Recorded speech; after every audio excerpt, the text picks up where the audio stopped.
കടലിടുക്കിൽ വീണ്ടും മിസൈൽ ആക്രമണം. BLM കേരള, തമിഴ്നാട്, പോണ്ടിച്ചേരി. ഒമാൻ ദാഹി തീരത്തോട് ചേർന്നാണ് ആക്രമണം ഉണ്ടായതെന്നാണ് വിവരം. ഇന്നലെ ഹോർമൂസിലൂടെ കടന്നു പോവുകയായിരുന്ന സിംഗപ്പൂർ പതാകയുള്ള ചരക്ക് കപ്പലാണ് ആക്രമിക്കപ്പെട്ടത്. മാസങ്ങളായി തുടരുന്ന ആക്രമണം അവസാനിപ്പിക്കാനും ഹോർമൂസ് തുറക്കാനും ലക്ഷ്യമിട്ട് നിലവിൽ വന്ന കരാറിന് വലിയ വെല്ലുവിളിയാകുന്ന സംഭവമായാണ് ഈ ആക്രമണത്തെ വിലയിരുത്തുന്നത്. ആക്രമണത്തിന് പിന്നിൽ IRGC ആണെന്ന് US ഉദ്യോഗസ്ഥരെ ഉദ്ധരിച്ച് വാൾസ്ട്രീറ്റ് ജേർണലും റോയിറ്റേഴ്സും റിപ്പോർട്ട് ചെയ്യുന്നു.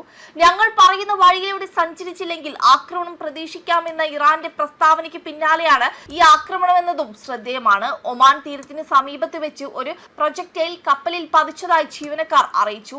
മിസൈലോ റോക്കറ്റോ ആവാമെന്നാണ് നിഗമനം. സംഭവത്തിൽ ആളപായമൊന്നുമുള്ളതായി റിപ്പോർട്ട് ചെയ്തില്ല. സിംഗപ്പൂർ പതാകയുള്ള എവർ ലവ്ലി എന്ന കപ്പലാണ് ആക്രമിക്കപ്പെട്ടത്. ഇതോടെ കരാർ വ്യവസ്ഥകൾ ടെഹ്റാൻ ലംഘിച്ചതായി കണ്ടെത്തിയാൽ വാഷിംഗ്ടൺ എങ്ങനെ പ്രതികരിക്കുമെന്നാണ് ലോകരാജ്യങ്ങൾ ഉറ്റുനോക്കുന്നത്.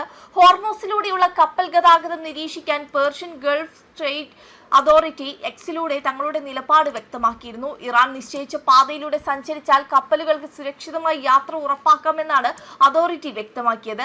ഇതിന് പിന്നാലെയാണ് ആക്രമണം ഉണ്ടായത്. അതേസമയം എവർ ലവ്ലിക്ക് നേരെയുണ്ടായ ആക്രമണത്തിന് ശേഷം ഇറാൻ പ്രതികരിക്കാൻ തയ്യാറായിട്ടില്ല. ഹോർമൂസ് വീണ്ടും തുറക്കാനുള്ള കരാർ നിലവിൽ വന്ന ശേഷം ഉണ്ടായ ആക്രമണം ഈ പാതയിലൂടെയുള്ള ഗതാഗതം പൂർണ്ണമായും ഇറാന്റെ നിരീക്ഷണത്തിലായിരിക്കുമെന്ന മുന്നറിയിപ്പ് കൂടിയാണ് വിലയിരുത്തപ്പെടുന്നത്. അതേസമയം ഹോർമൂസ് കടലിടുക്കിൽ കപ്പലുകൾക്ക് മേൽ നികുതിയോ ടോളോ ചുമത്താനുള്ള ഇറാന്റെ നീക്കങ്ങളെ ശക്തമായി എതിർക്കുമെന്നാണ് ഖത്തർ അറിയിച്ചിരിക്കുന്നത്.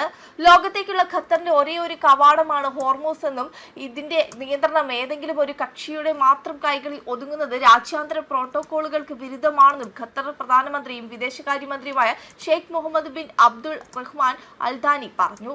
രാജ്യാന്തര മാധ്യമമായ ഫിനാൻഷ്യൽ ടൈംസിന് നൽകിയ പ്രത്യേക അഭിമുഖത്തിലാണ് അദ്ദേഹം നിലപാട് വ്യക്തമാക്കിയത്. അമേരിക്കയും ഇറാനും തമ്മിൽ ഒപ്പുവെച്ച ധാരണാപത്രം പ്രാബല്യത്തിൽ വന്ന് 30 ദിവസത്തിനുള്ളിൽ ഹോർമൂസ് കടലിടുക്കിലൂടെയുള്ള കപ്പൽ ഗതാഗതം സാധാരണ നിലയിലാക്കുമെന്ന് പ്രതീക്ഷിക്കുന്നു. ഒമാൻ, ഇറാൻ എന്നിവരെ ഉൾപ്പെടുത്തി മേഖലയിൽ സ്ഥിരത ഉറപ്പിക്കാൻ ഗൾഫ് രാജ്യങ്ങൾ പുതിയൊരു സുരക്ഷാ ചട്ടക്കൂട് രൂപീകരിക്കേണ്ടത് അടുത്ത ഘട്ടത്തിൽ അനിവാര്യമാണ്. ഇറാന്റെ സാമ്പത്തിക പുനർജീവനത്തിനായി നിർദ്ദേശിക്കപ്പെട്ട $30,000 കോടി നിക്ഷേപ ഫണ്ട് ഒരു വലിയ ലക്ഷ്യമാണെന്ന് പ്രധാനമന്ത്രി പറഞ്ഞു. ഖത്തറിന്റെ നിക്ഷേപങ്ങൾ എപ്പോഴും പൂർണ്ണമായും വാണിജ്യപരമായ തീരുമാനങ്ങളെ അടിസ്ഥാനമാക്കിയുള്ളതാണ്. ലെബനിൽ വെടിനിർത്തൽ ലംഘനങ്ങൾ നിരീക്ഷിക്കാൻ പ്രത്യേക രാജ്യാന്തര സംവിധാനമുണ്ട്. എന്നാൽ ഇസ്രായേലിന്റെ ഭാഗത്തു നിന്നുള്ള പ്രതികരണം അതിരുകടന്നതും സംഘർഷം വർദ്ധിപ്പിക്കുന്നതുമാണെന്ന് അദ്ദേഹം വിമർശിച്ചു. കൂടാതെ ഫെബ്രുവരി 28-ന് US ഇസ്രായേൽ വ്യോമാക്രമണത്തിൽ കൊല്ലപ്പെട്ട ഇറാന്റെ പരമോന്നത നേതാവ് ആയത്തുള്ള അലി ഖമേനിയുടെ ഔദ്യോഗിക വിലാപയാത്ര ചടങ്ങുകളിലും സംസ്കാര ചടങ്ങുകളിലും പങ്കെടുക്കാൻ ഇറാൻ പ്രസിഡന്റ് മസൂദ് പെസഷ്കിയാൻ പ്രധാനമന്ത്രി നരേന്ദ്രമോദിയെ ഔദ്യോഗികമായി ക്ഷണിച്ചു. മേഖലയിലെ സംഘർഷം കാരണം ആദ്യം മാർച്ചിൽ നടത്താനിരുന്ന ചടങ്ങുകൾ മാറ്റിവെക്കുകയായിരുന്നു. ഇപ്പോൾ ജൂലൈ മാസത്തിൽ വിവിധ ഇറാനിയൻ നഗരങ്ങളിലായി പല ദിവസങ്ങളിലായാണ് ചടങ്ങുകൾ ക്രമീകരിച്ചിരിക്കുന്നത്. വെബ് ഡെസ്ക് കർമ്മ ന്യൂസ്.